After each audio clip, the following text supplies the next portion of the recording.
Jotaro es uno de los personajes de JoJo's más controvertidos de todo el fandom de JoJo. Y si bien este canal últimamente no está teniendo tantas buenas ideas increíbles y muy creativas, puedo decirles que este es uno de los temas que más me interesa tratar. Así que vamos a tratar de resolver este misterio. ¿Realmente Jotaro es un personaje Gary Stu? ¿Un personaje mal construido? ¿Un personaje bastante sencillo y simple? La respuesta les sorprenderá. Sí, bienvenidos a Review Sin Filtro. A ver, vamos a tener que hablar un poco más específicamente de esto. Mucha gente trata a Jotaro como si fuera un personaje de mierda simplemente porque tiene poderes sacados del culo, que todas sus habilidades son dadas porque sí, y que sobre todo zafa de todas las situaciones porque puede y porque el guión le apoya. Sin embargo, también tiene que tratar de pensar un poco que las primeras partes de JoJo son así y no por eso son malas. Yo tuve un error muchas veces como crítico en el pasado.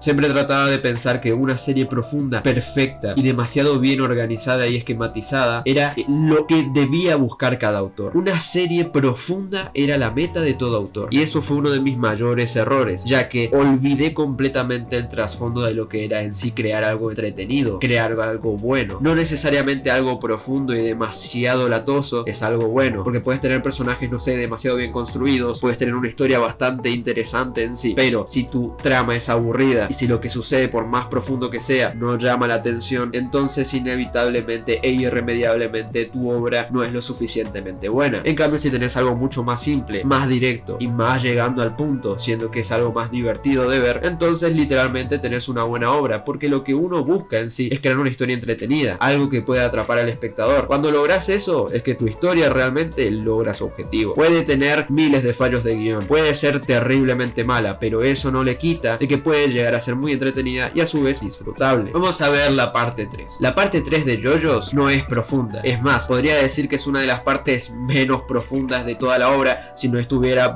Battle Tendency, porque bueno, eso ya ni tiene profundidad. Está bastante buena, para mí me encanta, pero no tiene profundidad. En cambio, esta parte sí que llega a tener un poco más de profundidad, más drama, y es una pequeña evolución. Pero también tenemos que entender un poco el contexto de esto. Siendo sinceros, la obra de JoJo's Bizarre Adventure nació en una época completamente distinta, donde los shonen no eran para nada profundos. Es más, lo que resaltaba en esa época era la simpleza y sencillez. Y vamos a empezar a explicar detalladamente sobre este aspecto. Bien, hablemos acerca de las obras de esa época. Podríamos tener Dragon Ball, Sailor Moon, un montón de obras que en su temática eran sencillas pero que eran atrapantes. ¿Por qué? Porque una obra necesariamente buena no debe ser sí o sí profunda. Hay un montón de historias simples como Dragon Ball, JoJo's Bizarre Adventure, justamente las primeras partes, y a su vez la alarma que suena y que me interrumpe, ¿no? Y a su vez miles de historias bastante interesantes que ni siquiera requieren de algo tan profundo. Lo mismo con Hokuto no Ken y tal. ¿Por qué? Porque básicamente agarran aspectos que ya tenían implementados anteriormente y los recrean y hacen de ello algo mucho más satisfactorio de ver, algo rápido, sencillo. Era algo para poner en la tele y simplemente hacer otra cosa, por ejemplo barrer el suelo, limpiar la casa, como en las telenovelas de esa época, y no por eso eran malas per se. Básicamente eso era JoJo's Bizarre Adventure parte 3. Es una historia buena sin necesidad de ser profunda, y como no tiene la necesidad de ser profunda, tampoco tiene secundarios profundos. JoJo's Stardust Crusaders brilla por los huecos argumentales. Es increíble la cantidad de errores en el guión que pueden haber en estas ocasiones y las miles de inconveniencias que hay, pero es que eso es la parte esencial, lo bonito para mí sobre todo de las primeras partes de JoJo's, que son disfrutables y entretenidas porque no le tenés que dar tanto al coco, simplemente tenés que ponértelas a ver. Una obra puede ser perfectamente incoherente, algo totalmente ridículo, pero muy disfrutable si llega a ser entretenida. Eso es lo que hace que Stardust Crusaders sea muy buena. Es por eso que todos los secundarios de JoJo's son en sí, de estas primeras partes obviamente hablo, son mucho más sencillos, y si bien son muy entrañables, no tienen una construcción enorme porque no la necesitan. A ver, vamos a hablar un poco más de por qué estos detalles, sobre todo con Jotaro, no importan. Bien, primero que todo, Jotaro es un personaje extremadamente simple, badass porque sí, tiene que romper el culo a todos, siempre logra salir de todas situaciones, es más, incluso le salen miles de poderes del culo. Lo de Sawarudo todavía me sigue pareciendo una locura y una conveniencia argumental tan grande que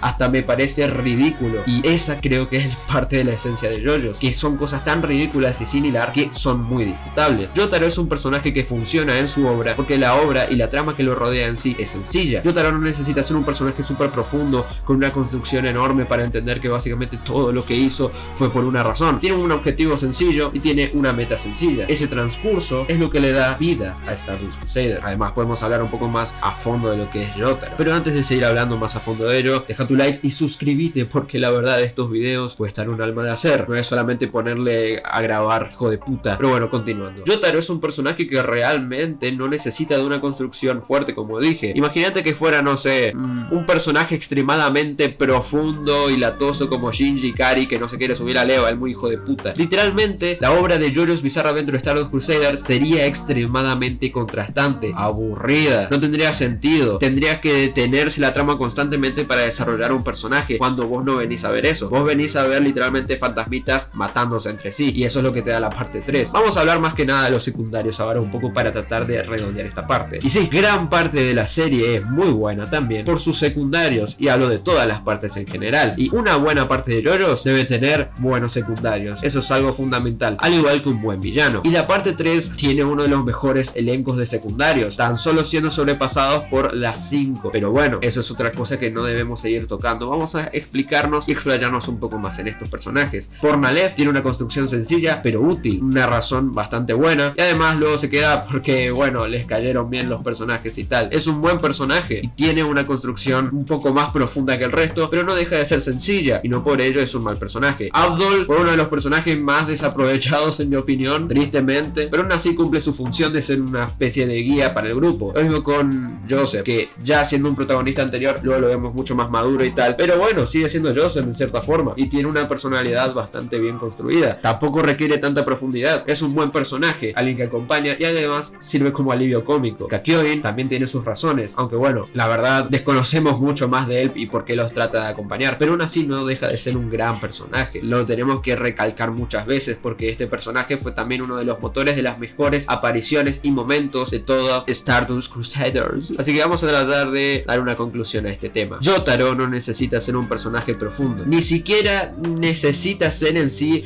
un personaje con un poco de construcción. Como está ya sirve y es un personaje perfecto. ¿Es un Gary Stu con un montón de poderes sacados del culo? Sí, en esa época también había muchos personajes así, pero es que tampoco necesita ser un personaje con construcción de poderes o desarrollo, porque la obra es tan simple que realmente no lo requiere, y si lo hubiera tenido, les prometo que la parte 3 no hubiera sido tan recordada como lo es hoy en día. ¿Por qué? Porque un personaje simple muchas veces es muchísimo mejor que un personaje súper profundo y detallado en una historia que realmente no lo necesita. Si te quedaste hasta el final de este video, déjame un like, que aunque no lo parezca, en serio, aunque no lo parezca, te lo juro, yo me esfuerzo por hacer estos videos, encima una semana, cada semana, con las tareas que me mandan todo el rato. Así que suscríbete, dale like y nos vemos en un siguiente video, tío. Adiós. Ah, y no digan pinga porque se me antoja. Próximamente también tengo planeado abrirme un Twitter, pero no lo sé, así que si les parecería también una buena idea pueden decírmelo. También comenten en los comentarios, aunque supongo que eso lo tuve que haber dicho antes. Carajo, soy muy malo para este trabajo de youtuber. Da igual, espero que les haya gustado y ahora sí nos vemos. Adiós, a ver si ya llegamos a los 10 minutos.